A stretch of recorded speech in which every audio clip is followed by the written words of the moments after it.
Кутман күнүңүздөр менен, урматтуу замандаштар. Алтын доордун асыл адамдары. Бүгүн бир жакшы маек курайлы деп турабыз. Ушул күндө бүгүнкү биздин жерден жашоочулары деп айтайын. Биз алтын доордун тарыхын жазап жаткан адамдарбыз да.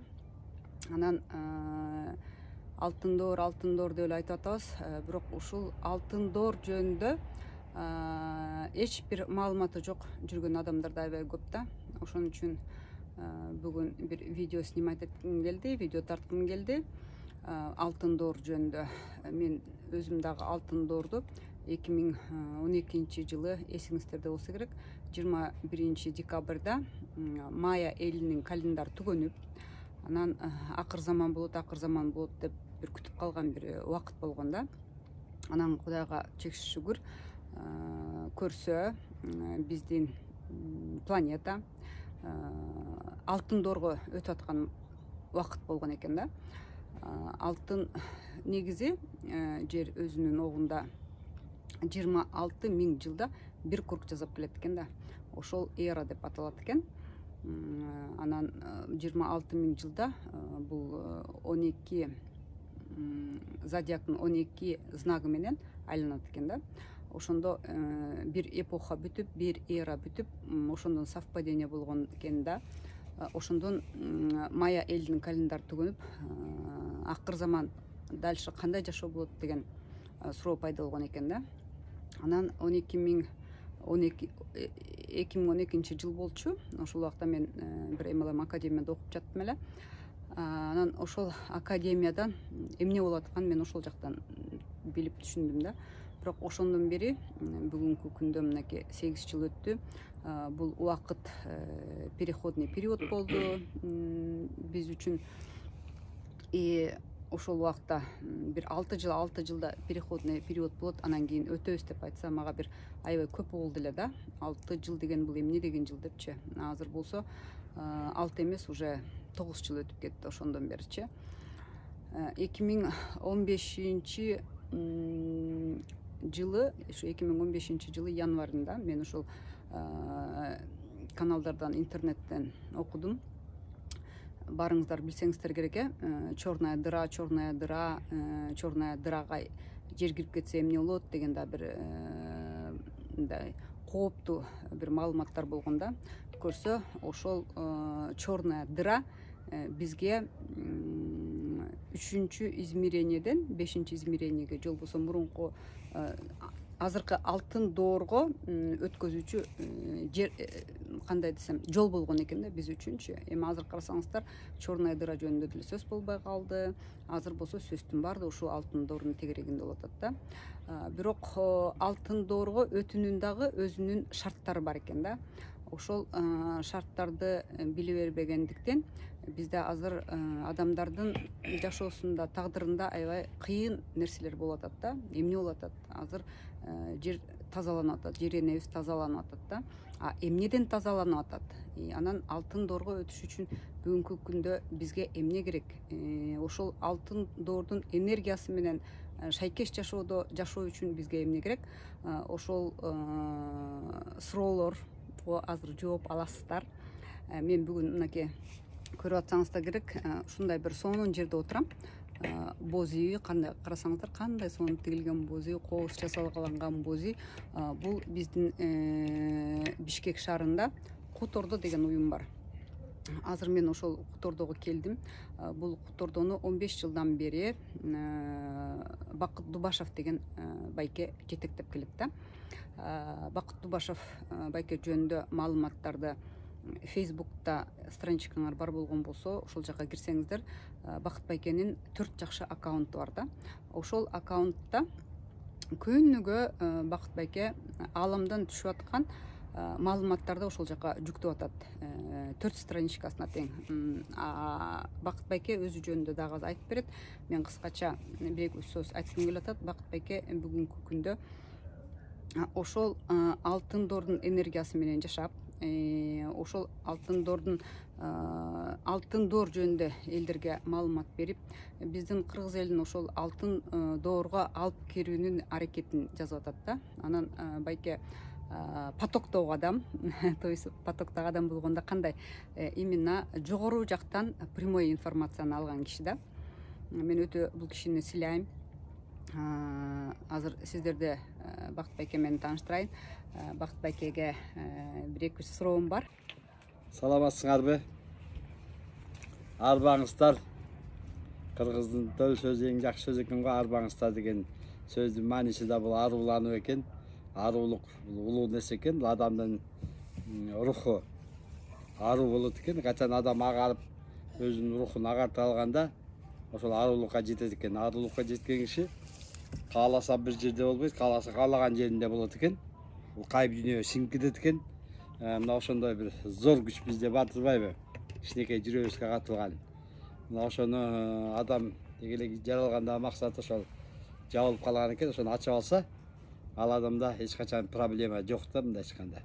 Анан жашоосу бейиш болот экен, оорубайт экен, кыйынчылыктардын баарынан аттап өтүп кетет экен. Достор, эмесе бүгүнкү суроолорду берсе, биз айтып бере элели. Бакыт байке, ушул алтын доор жөнүндө бир аз маалымат берип кетпейсизби? Мен деле бир аз айттым, бирок менин маалыматым эми аста. Сиз алтын доорго токтолуп, анан ушул күндө алтын доорго өтүүнүн шарттары жөнүндө бир-эки сөз айтсаңыз, биздин көрөрмандарга, угармандарга. Айтылуу алтын доор жөнүндө айтсак, алтын доор деген бул өзүнчө бир жыштык да. Өтө жука, анан коюу жыштык. Алтын доордогу адамдардын баары ою менен жашайт, ою менен иштейт. Мындайча айтканда, бейиш да. Бейиш да. Жердеги бейиш. Жерге бейиштин болору ташка тама баскандай чындык, эми жердеги бейиш десек болот. Азыркы бүгүнкү күндөгү болуп аткан аламат апаттар, суу каптоо, сел каптоо урагандардын баары ошо алтын доорго өтүп атканыбыздын белгиси. Себеп дегенде жер эне тазаланып атат, анын ичинде адамдар да тазаланып атат. Баардыгы ушу тазалануудан өтүп, анан аруулуктун мындайча айтканда жыштыгына кирип баратабыз да. Аруулук алтын доордун жыштыгы, мына ошол аруулук жыштыгынын эң күчтүүсү бул билесиздер, сүйүү, мээрим. Ошол жер бетин азыркы учурда бир эле жер бетин эмес, мына күн галактикасына байланышкан баардык планеталарды, ошонун ичинде жерди баарын каптап аткан учуру.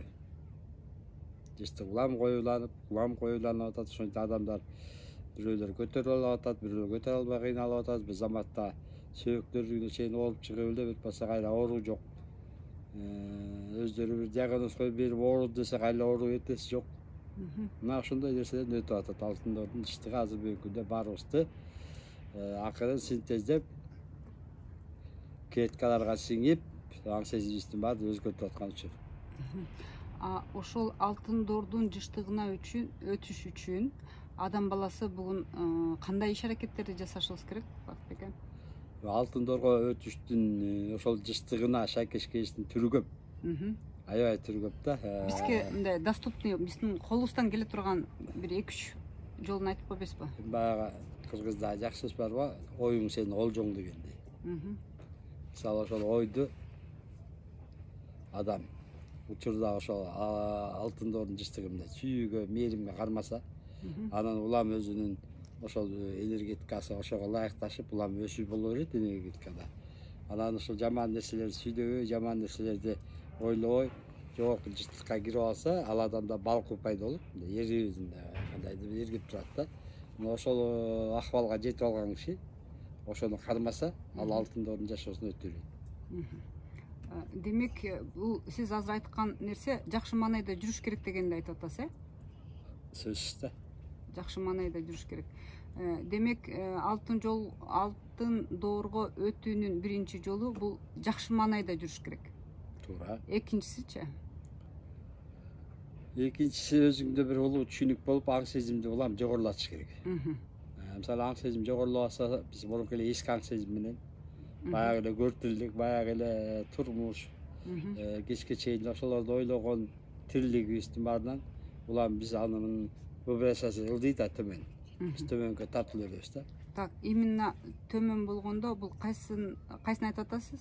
Вибрациясын айтып атам, жыштыктарды. Вибрацияны, жыштыктарды айтып атасыз, А кайсыл именно эмоциянын вибрациясы ылдый? Эмоцияны эме булар көп, эң көбү ушул бирөөлөрдү ушактаганда, жамандаганда, ачууң келгенде, таарынганда, ыйлаганда көп ошого окшогон энергетикалардын баары төмөнкү энергетикалар болуп саналат да. Төмөнкү жыштык болуп саналат. Демек биз бүгүнкү күнү алтын доорго өтүш үчүн эң биринчи кадам биз өзүбүздүн биздин төмөнкү вибрацияда жүргөн эмоцияларыбызды, бул бирөөнү ушактоо, бирөөнү көрө албастык, ачуулануу, жек көрүү, ичи тарлык, кызгануу, ушуга окшогон эмоциялардан кутулушубуз керек эң биринчи. Экинчиси жакшы маанайды, өзүбүзгө киргизишибиз керек. Бул кайсы маанайлар болуп калды ошондо? Эң күчтүүсү бул сүйүү. Эң күчтүүсү сүйүү, мээрим, боорукерлик, бирөөлөрдү аябоо, жардам берүү, аябоо, ыраазычылык, ар бир адамдын кубанычта жашоого аракет кылуу. То есть эгерде биз өзүбүздүн ушул эмоцияларыбызды, маанайыбызды контролдой алсак, биз Кудай буйруса алтын доорго өтүүгө мүмкүнчүлүгүбүз бар экен, Бар. Толук болот. Сон. Ушул вибрация жөнүндө бир аз түшүнүк берип койбойсузбу, Бактыбек эке? Элдерге ошо вибрацияны почему ушундай болуп атат деп деле түшүнбөй жатса керек элдер. Бул кандай сиздерге түшүндүрсөм, мына ысык көлдү алып келели да. Ысык көлгө сиз скафандрга түшө албайсыз. Себеп дегенде ошо көлдүн жыштыгы башка. Анын ичинде жашаган жаныбарлар бар жана сүзүп жүргөн. Бирок биздин неме шайкеш келбейт. Адамдыкы. Жыштыгыбыз шайкеш келбейт. Ошон үчүн биз жана скафандра кийип ошондой болуп жүрөбүз да. Ошондой эле биздин ааламдан эле биздин ааламга түшө турган чектерден эле ошол көл сыяктуу эле биздин ушул эле жашап аткан ааламыбызга башка күчтөр түшө албайт. Себептен алардын жыштыктары башка, биз жашап аткан жыштыктар башка. Ар бир нерсенин баарын ажыратып турган бул жыштыктар да. Мисалы сансыз дүйнө бар ааламда. Алардын баарын ошо ар бирөөнүн ошо жыштыктары айырмаланып, бири-бирине мындайча биз менен эле параллельно жашап аткан аалам, сансыз дүйнөлөр бар. Сансыз дүйнө. Сон Жанагы неме бар го, бир Кусто деген. Ошол баягы суудун эки суудун кошулганын көрүп турган баягы мусулманчылыкта кабыл барбы? Бул Куранда жазылган Куран тура депчи. Ошол сууду деле ошол адамдарга мисал калтырып ал көрүнөт да. Беркениликте көрүнбөй турбайбы бизге? Ал көрүнөт. Мисалы ошол бул суудун балыгы бул суга өтпөйт, бул суудун жылуулугу буяка өтпөйт. Мындан эле интернетте да бар көрсөңөр болот. Муну баардык элдер көрүп атпайбы? Ошол сыяктуу ааламда ошончолук ажыратылган энергетикалар бар, бири-бирине вибрациялар туура келбейт. Ошон үчүн бул вибрациядагы адам же жаныбар болобу тиги вибрацияга кире албайт да. Бактыбек эке, бул убакытка чейин биз вибрациялар менен деле ишибиз жок. Нормально эле жашап аттык элек го. Анан эми кандай болуп кетти деги, ушуну бир түшүндүрүп берип койбойсузбу? Бул аалам өзү түбөлүк кыймылдан, түбөлүк өсүүдөн турат экен да. Вот ошонун жерин айтып коюңуз. Жер өсүүдө. Жер өзүнүн вибрациясын баягы өсүүнүн негизинде уламалы спираль катары жылып баратат да. Улам ошол өзүнүн вибрациясын коюлатып атат. То есть жукартып, берки параллель дүйнөлөрдө жукарып бири-бирине кошула турган мезгилдер келип атат да. Жукарып отуруп, ошону жукарып атканда бул баары көбүнчө адамдын аң сезимине байланыштуу нерсе. Адам аң сезими эгер ошолго жеткен болсо, адамдын ошо ой толгоосу, ой жүгүртүүсү, же болбосо өзүнүн бир акыбалы сезими ошол жыштыкка жеткенде, ошол жыштыктын энергетикасын тартып берет өзүнө. Как магний сымал да. Мисалы сиз деле ошол жерде отуруп эмне тилек кылсаңыз, тилегиңиз жетип атпайбы? Жетпей койбогон тилек жок. Анан болгону гана ошо аткарылбай калып атат, же болбосо аткарылса да кандай кылып аткарылганын биз билбей калып атабыз да. Ошол себептен эле ошол азыр алтын доорду бизге киргизгенден кийин биздин аң сезим алтындор жөнүндө ойлогондо, ошону жашаганды ойлогондо биз анын энергетикасын жерге тарта баштадык да. Ошону тарта баштап, бул жерге отургуза баштадык да. Адам өзү өткөргүч күч да, как генератор. Алган нерсени көбөйтүп туруп берип турат да. Деги биз менен адамзат менен иштеп атканда да жогорку күчтөр өздөрү кылбайт. Себептен адамга информация берет. Адам ошону ой менен жарата баштайт, мындай турбайсыз деп. Адам өзү как генератор сыяктуу өзүнүн күчтү чоңойто берет да. Бакытбек, жогорку күч дегендер булар кимдер?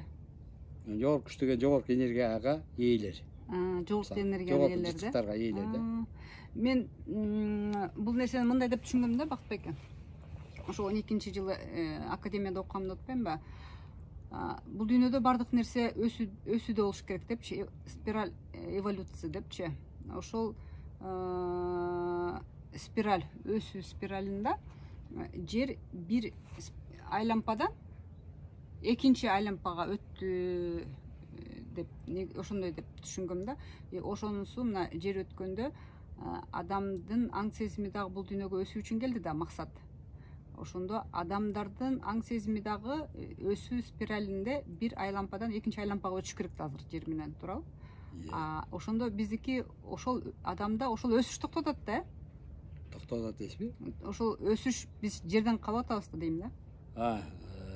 Туура түшүнүп алдым? Албетте, туура түшүнгөндө биз ошол келип аткан толкундарга, ошол жытыктарга туура эмес келип калып атабыз. Себеби ал ушунчалык күчтөнүп, улам бат келип аткандан биз ага өзүбүздүн аракетибиз менен жете албай калып атабыз.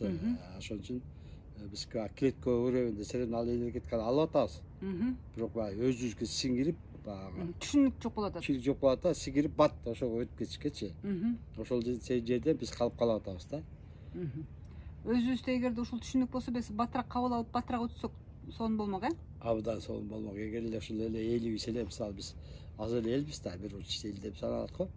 Ушунун жок дегенде бир 30-40% даяр болсо, ушундай ойго, ушундай бир жети деген болсо, Кыргыздардан элечи. Анан ошолор тарткан энергетика өзүнчө бир поляны жаратат да, ошо бейиштин полясынчы. Ал бейиштин полясын жараткандан кийин ошол бейиштин жашоосу ошо жерде баштала баштайт да. Ошол тарай баштайт да. Бул пат болмок да. 30-40% болгондо бул деген кыргыздардын жарымы болуп калат атпайбы, көп эмеспи? Жок, нормально. Өткөнү Же дүйнө жүзүн өзгөрткөнгө кыргыздардын 30% өзгөрүш керекпи? Ошондой эсептеле болот. Баягы азыр мисалы ошо ордодо отуруп алып иштеген бир көп болсо 10 чакты эле бала. Бирок чынын айтайын, эми бирөөлөргө жалганды, бирок биз баягы көрүү сезим менен билип атканда, бул аябай чындык, дүйнөнү өзгөртүп атат да. Билип билбей өздөрү өзгөртүп атат. Ошондой мисалы кечээ мына Турцияны өртүн өчүргөнгө жардам бердик. Көзгөр көрдүңөр. Баягы биз айттыкса мактанып болуп калат, билбейм мен ага. Бизге билдирген ошол да, Йеллоустон деген бар го, Атлант деген. Ошону аттыртпай апарып иштеп калдык. Анан ого кечеги эле талибандарга дагы энергетика жөнөтүп, аларды курчап койдук, Иран менен Америка урушуп кетпесин деп. Экөөнүн ортосуна сабырдуулуктун анан жагы нурларын, толкундарын чыгат. Адам аябай күчтүү да. Бирок адам күчтүү экенин адам өзү билбейт да. Өзү мындай жөнөкөй эле. Бирок ошол адамга ушунчалык нерсени салган, баягы адам өзүн тааныса зор, тааныбаса кор деп айтылат да. Ошон үчүн кичине да болсо адам ошо өзүнүн дил дүйнөсүнөн иштей баштаганда адам аябай зор күчкө ээ боло баштайт да. Эми азыркы күндө адамдардын максатын бар элечи, негизи жашоодо бактылуулукка жетүү, ишибизде ийгиликтүүлүккө жетүү болуп атпайбы? Ошол максаттарды Алтындордо кандай кылып иш жүзүнө ашырабыз? Бул максаттар жердеги максаттар да, сиз айтып аткан. Жердеги максаттар. Жердеги максаттарды биринде ашпайт. Алтындоргочу, себеп дегенде анын өзүнүн талабы, өзүнүн энергетикасы, өзүнүн иштеши баары башкача да. Акырын жерде максаттардын баары калып, адам өткөн сайынчы иштеп аткан иштеринде деле ийгилик болбойт жердечи. Себеп дегенде баары эски болуп, баягы эскинин бүтүп атат да. Эскинин инерциясы баратат, токтобой. Бирок инерция деген токтойт да, күчү жоголгондо. Туура ошондой бир убакта келе атабыз да, баардык нерсе акырын эски нерсе токтоп аткан учурда. даже керек болсо мына бүгүн билим берүү системасын карасаңыз, студенттер барбы, балдар барбы, мурункудай окубайт. Анткени алар жер илимин жерип калган, энергетика жерип калды. Жаңы келген илимди ала албай атат. Ошондуктан булардын да мурункудай бир сознаниянын же аң сезимдин өсүшү жок да, токтоп атат да. Буларда ошол бир гана нерсе болуп калды, билбейм, ата энесинин кыйноосун эле аткарып аткандай сезилет да мага. Өздөрүндө бир кандайдыр бир мындай каалоо тилек жок да. Эми ошон үчүн анда эмне кылышыбыз керек? Жумуш кылбай эле отуруп алайлыбы? Эми жумуш кылбай отуруп Ийгилик болбойт экен бара бир деп. Жашаш керек да, нан таап жеш керек. Биз азыр пока баягы энергия менен питание кылганга өтө элекпиз да. Биз дагы деле баягы денебиздин муктаждыгы менен жашап атабыз да, туурабы? Тамак ичишибиз керек, укташыбыз керек, эс алышыбыз керек. Комфорттуу жашаганды жакшы көрөбүз. Бул эми баягы биздин денебиздин муктаждыгы. Анан бирок эми жерде жашап аткандан кийин дененин муктаждыгын да чечишибиз керек да. Аны кантип чечебиз анан ийгилик жок болсо, акча таба албасак? Мындай да, азыр бул нерсе токтоп туруп атпайбы? Ошону айтыңызчы. Токтоп аткандан кийин адамда аң сезим баары бир өсүп атат да. Ооба. Баары өзүнө. Вибрациянын өсүшүнө жараша, Анан адамдар азыр мисалы сиз ийгиликке жетем десеңиз, сиз мурункудай болбойсуз да. Сиз ийгиликтин энергетикасын жарата баштайсыз. Жаңы доордун энергетикасы шакеш келипчи. Ошондо ал ийгилигиңиз 10 эсе кайра күчөп арта баштайт да. Башкача бирок баягыдан мурунку бараткан максаттан башкача болот. Мисалы, буда болсо сиз, анын ийгилиги өзүңүз келе болсо, буда сиз автоматически ички дүйнөңүз элиге деп каласыз да. Эл үчүн жашап атпайсызбы? Бирөө баары үчүн, баары бирөө үчүн деген немеге өтө баштайсың да. Себеп дегенде бир бүтүндүк экенин баарыбыз бир экенибизди биле баштайбыз да. Бир чоң жан экенбиз, ушу жандан тараган экенибизди билип, бири-бирибизге ушунчалык жылуу мамиле бөлө баштайбыз да. Мына жакында бул нерсе башталат, башталып эле калды болуш керек. Биз да кедей мамлекет болбойт да, себеп дегенде өсүп алган, түшүнгөн мамлекеттердин баары бул кедей мамлекеттерге биринчи жардам бере баштайт. Өздөрүнүз элечи. Ошентип бир кандай бир теңдиктин энергетикасы башталат да. Адамдар ошентип ушул бири менен бири тең болуу ушинтип баары эле теңдикке алып келет да. Ошондо бир эле теңдикке адамдардын арасы эле келбейт. Ошо теңдиктин ичине сиздин өзүңүздүн табият менен болгон багытыңыз, иштешиңиз, жаратылыш менен болгон деги эле космостук немеңиздин баары бир топтолуп, баары бир бүтүндүккө келип, бир күчкө айланып баштайт да. Бакытбек эке, карасаңыз, эми биздин элдин көпчүлүгүнүн даже алтын доор жөнүндө маалыматы жок болуп атса, анан бул кандай болуп калат? Эл пока жалпы маалымат алып алтын доорго өткөнчө дагы канча жыл өтөт? Бул алтын доор болот деп берилген, бизге берилген боюнча 1000 жылда эле болот деп.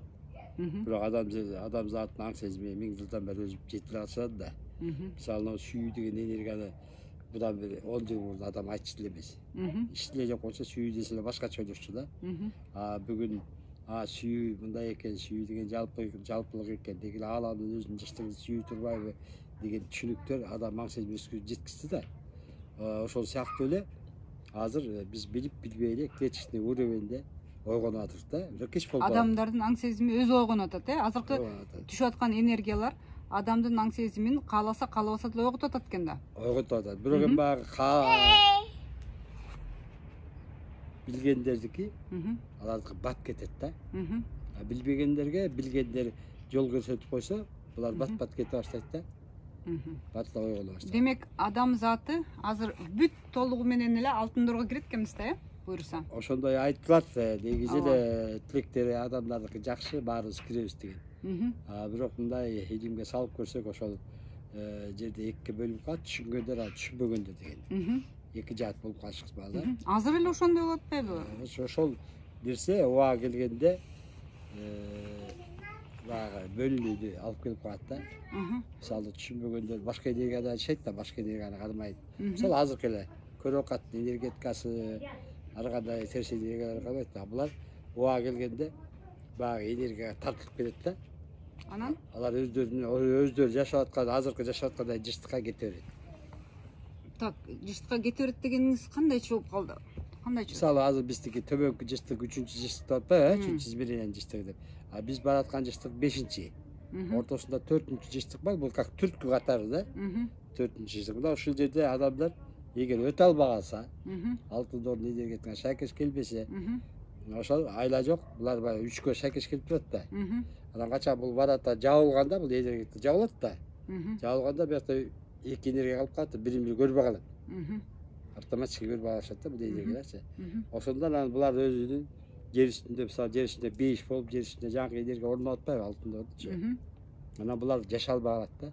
Ошондо булар тиги жыштыкта башка эле ушу жерге окшогон биздин өзүбүздүн жыштыкка окшош, үчүнчү измерениянын жыштыгына окшош жыштыкка кетишет.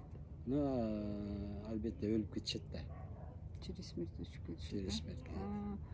Жер бетинде жалаң эле 5-измеренияга шайкеш келген эле адамдар калып калабы? Ошондой да айтылат. Ошол эле калса керек да. Мен канча жолу изилдеп көрдүм. Ошондой эле калса керек. Ошондо жер планетасынын канча процент өтөр экен?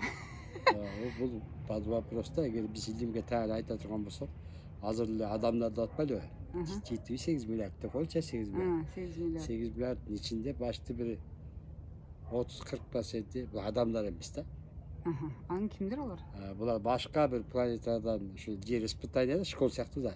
Ушуга өстүрүүгө келген жандар да. Жерди өстүрүүгө же өстүрүүгө? Өздөрүн өстүрүүгө келген. Өздөрүн өстүрүүгө келген жандар, Алардын баары өзүнүн эмесине кетишке туура келет. Ошондон ал жакта адам билбейм канча калат. Бакытбек аке, ушу мен жана академияда окуп, ушул алтын доор жөнүндө баягы уккан маалыматымда бир мындай уккам да маалыматчы. Жер жүзүндө ушул 8 миллиард адамды алтын доорго алып өтүш үчүн 144 миң адамдын энергиясы шайкеш келсе, 144 миң адамдын жер жүзү боюнча, анда ошол адам калган бүт адамдарды алтын доорго алып өтөт деген маалыматты уккам да. Ошол канчалык чындык? Сиз айтып аткан 144 миң деген нерсе бул башаат, адамзаттын башааты да. Ошо 144 миң адам. Дүнү жүзү боюнча деп айтылганда 144 миң адамдан тараган деп айтылат да. Калгандардын баарысы эле неме болуп калабыз да, мындай. Алар көчүлмөс сыяктуу болуп калабыз да. Айтып аткан нерсе, сиз айтып аткан нерсе, ошол борборлук центрлер да, мисалы адамзаттын жаралгандачы. Ошого салыштырып атат да. Эгер 144 тең ошол өтө турган болсо, ошо 144кө байланып таралган адамдардын баары өтөт деген сөз да, мындай чыккандачы. Ошо 144 ичинде байланбайт да ачы баары эле. Жок, мен түшүнүгүмдө мен анда башкача түшүнүп турмун. Мен түшүнүгүмдө мындай деп түшүнгөм. 144 миң адам работники света болсо, бүгүнкү күндө жарык аламга жарык чачкан адамдар болсо, именно алтын доордун жыштыгына шайкеш келген адамдар болсо, ошол 144 миң адам калган адамдарды алтын доорго алып өтөт деген маалыматты уккам да. Мүмкүн аны бизге түшкөн биздин изилдеп негиздегенибизге караганда биз ошондой түшүнөбүз да. Измерение деген мисалы бүгүнкү күндө 135 измерение бар. Бизге түшкөн боюнча. Аны биз 3-эле измерениясында жүрүп да. Аларды база үчүндө канча жылдан бери жүрөсүз ушул 3-измерениеде? Вот ошондой бул жерге байланыштуу болчу да. Мисалы жерде өзү 3 измерение бар да. Мисалы биринчи измерение бул вообще эле жок болуп кетүүсү да адамдычы. Экинчи измеренияны биз тозок дейбиз. Үчүнчү измеренияны биз азыркы жашап аткан улам барып келип атпайлыбы? Же 4кө кетип калбайбыз, же 5кө кетип калайык жабык да бизчи. Барып улам карап жаралып реинкарнация деп коебу. Ошондой дүйнөлөр да.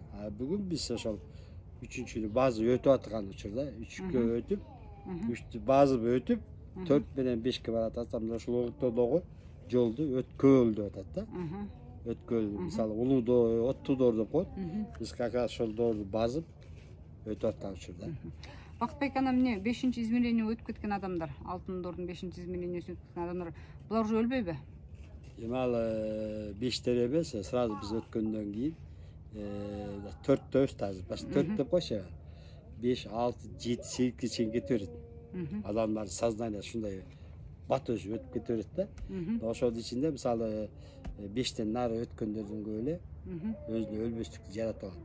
5те деле жаратса болот. 5те деле бул нерсе бар, бирок биз баягы 5ке киргенде дачык бир калыптана элек болобуз да.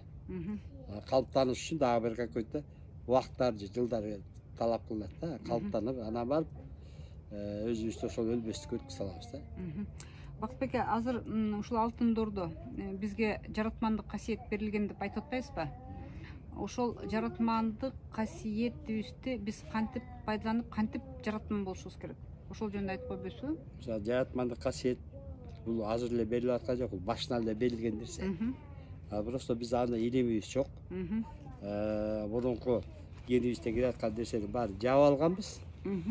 Анан кийин жаратман эмне экенин билбей алганбызда бизге жомок болуп эле калып калган да. Мисалы Иисус 2 балык менен 5000 кишинин курсагын тогуз деген көрсөтүп атат телевизордон эле. Ошондой биздин ата бабаларыбызда укмуш көп болгон. Мисалы бир нан менен элинин курсагын тогузгандар болгон. Бир эле кийик татып алып, жалпы айыл жасап жаткан күндөр болгон. Айран сууду айран кылып ичкен күндөр болгон. Мына ошондой жаратман аталар болгон. Просто биз ал илимди караңгылык болгон бизде дагы. Бизде баягы жабылып калган да. Жабылбаган болсо биз укмуштар болбогонбуз да. Биз улам эле ошол ар бир көйгөй менен чаң бастырып отуруп касиеттер жабылып калып. Көкүрөгүбүздү, Баары чаң басып жабылып калгандыктан биз айла жок, акылга эле басып калганбыз да. Илгери акыл, жан дүйнө, сезим үчөө бир стерженде турчу да. Ошон үчүн жомоктогудай жашоо болчу. Азыр биздин акылыбыз сымаптай болуп бир жерге турбайт. Сезимибиз, жан дүйнөбүз баары бириге албайт. Ошон чачап жүрөбүз да. Биз илгери эле кыргыздар билген ошо бир стерженге, бир өзөккө байлашканда, бир өзөктө акылда турган, сезим турган, жан дүйнө турган ушу үч дүйнөнү бириктиргенде адамда керемет дүйнө ачылган. Ошол керемет дүйнө ошол кайсы убакта кимдин дорунда болду эле? Булардын баары мурун өтсө керек, но бизге калап аткан илим да, була келип атпайбы буларчы. Керемет дүйнө ошол бул сиздин берде 2 мээ бар деп коет го. Ошол 2 мээ кошулуп бир иштей баштаганда, мисалы биздин азыр 1 мээ логически иштейт. Бирок азыр кошулду деп атат го. Ким? Негизи азыр правое полушарие менен левое полушарие кошулду. Азыр адамда 2 жүрөк деген бир информацияларды окудум эле да мен. Биздин илим боюнча эгерде 2 нерсе кошулган болсо, адам керемет дүйнө деп атпайбы? Жана сен айтып аткан эле жаратмандык касиетке жетип калат да. Ойлогон көз көрүнө боло баштайт да. Керемет жашоо да. Азыр кошуло элек себеп дегенде ошону кошуш үчүн адам эң биринчи өзүнүн энергетикага, энергия толтуруш керек. Ал толуп отуруп, полный денесине келгенде 2 мээ кошулат да. Сон бул маегибизди дагы улантабыз, Бакытбек. Бул өтө азыркы күндө самый актуальный тема. Азыр биздин максатыбыз ушундай чоң максат болуш керек деп ойлойм негизичи. Биздин азыр чоң максатыбыз ушу өзүбүздүн адамзатты түгөл боюнча 5-жыштыкка өткөзүп алыш да. Анан кылуу тилектериңиз болсо айтып койбойсузбу биздин көрүүчүлөргө? Кантип жоготуусуз алтын дорго кирип барайлы. 1-2 сөз напутствие айтып койбойсузбу? Ошо жакшы нерсе бар, аталардан калган. Мисалы, төбөлөп келген нур турат төбөңдө деп коет да. Бүт нур биздин төбөбүздөн келет. Анан төбөң жабык болбосун дейт да. Төбөң жабык болсо тоңуйук болуп калат жашооңда. Яны Кудайдын төбөлөп келген нуру сенин дилиңе жетпей калат дейт. Баардыгы дилде да кеп жан дүйнөгө. Ошол нур түптүз өтүп туруш үчүн адам дайыма шайыр болуш керек. Себеп дегенде адамдын көкүрөгүнө көңүл бар да. Көңүл бул как эшик катары да. Жаап ачылып турат да. Адам мисалы кайгырганда, таарынганда бул көңүл жаап калат. Адамга тиги энергетика өтпөйт да. Адам ошонун артынан бактысыз боло баштайт. Эчтекени чече албай, жумушу да болбой баштайт да. Эгер адам бул илимди туура түшүнүп, өзүнүн көңүлүн ачык кармаса, ошо төбөлөп келген нур шыр кирет да. Жан дүйнөсүндөгү энергетиканы толтура баштайт. Анан баягы көкүрөк сүйлөйт деп айтсаш деп атпайбы? Ошондо улам адам көкүрөгүн тыгшап, өзүнүн башка сыртка көңүл бурбай эле көкүрөгүн тыгшай баштаганда бул жерде жылуулуктар пайда болот да, өзүнөн өзү. Анан бара-бара кандай кылып ачыласыз, ачылып кете бересиз.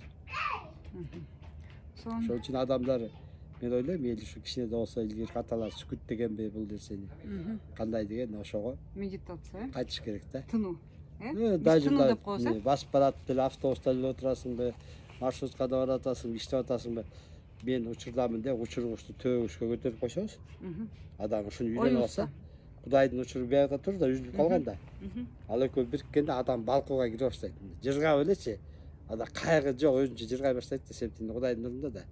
Ал ошону чоңойтуп алгандан кийин, ал чоңойгондон кийин ал учур каптап кете берет да, адамдарды да өзүнөн чыккан жарык катары сыяктуу башка адамдар да каптай берет да. Ошентип эгер адам ошол учур эмне экенин билип алса эле, учурду жасап, анан ошол менен улуу нерсеге жетип атат. Бизде азыр учурсуз десе учур деп атат, бирок учурдун жол жобосун билишпей атат да. Учур кандай, учур деген кайда жатат, эмнеге ал уктап калган, аны кантип ойготубуз керек, ойготкондон кийин эмне болот. Мисалы, жөн эле мисалга алганда, мына кечте ойноп жүргөн балдардын баары, жаш балдар жыгылса эле туруп кете берет да. Биз чыгып көрөлүчү эмне болот, чачап кетебиз. Мына ошол сыяктуу абалдардын учуру али жүзүлө элек болот. Алар ошон татынакай көрүнгөндө ошол жаш бала татынакай көрүнөт го. Себептен ошондой сүйкүмдүү болуп, анткени алардын учуру да үзүлгөн эмес да. Ошон үчүн Кудайдын өзүнүн сөзү бар. Эми силер менен эмес, мен ошол кичинекей жаш балдар менен иштешем дегенчи.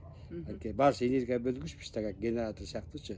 Ошо балдардын энергиясы таза болгондо ошол менен чыгып, мындай ааламды бир балансировка кылып, өзүнүн огунда Кудай иштетет да.